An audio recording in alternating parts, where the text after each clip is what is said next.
Hazira police station વિસ્તારમાં આવેલ જૂના ગામ ખાતેથી જુગારનો ગણનાપાત્ર કેસ શોધી કાઢતી Hazira surveillance team police inspector Shri V L Parmar સાહેબશ્રીના માર્ગદર્શન મુજબ હજીરા પોલીસ સ્ટેશન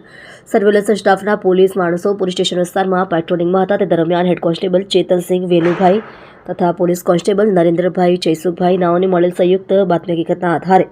આરોપીઓને જુગારના સાધનો તથા રોકડ મુદ્દામાલ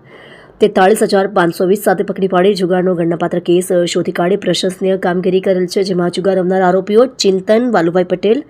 અશોકભાઈ ઠાકોરભાઈ પટેલ, નિખિલ ભગવતીભાઈ પટેલ, પ્રિતેશ કુમાર જગદીશભાઈ પટેલ, પિંકલ જયકિશન પટેલ, મયુરકુમાર કાંતિભાઈ પટેલ, રાજેશ નારાયણભાઈ પટેલ, જીગરકુમાર ચંપકભાઈ પટેલ, જીતેન્દ્રકુમાર રામુભાઈ પટેલ, પિયુષભાઈ ઉત્તમભાઈ પટેલ, દીપેશભાઈ અમરતભાઈ પટેલ તમામ રહે લીમડી ફળિયું મંદિર ફળિયું રાંગ ફળિયું તાલુકો 84 જિલ્લો સુરતને પકડી પાડી હજીરા પોલીસ દ્વારા કાયદેસરની કાર્યવાહી કરેલ છે. આપ જોઈ રહ્યા છો ગુજરાતની સૌથી પહેલા ખબર આપતી Surat express news channel director Rajesh મંગલેની સાથે.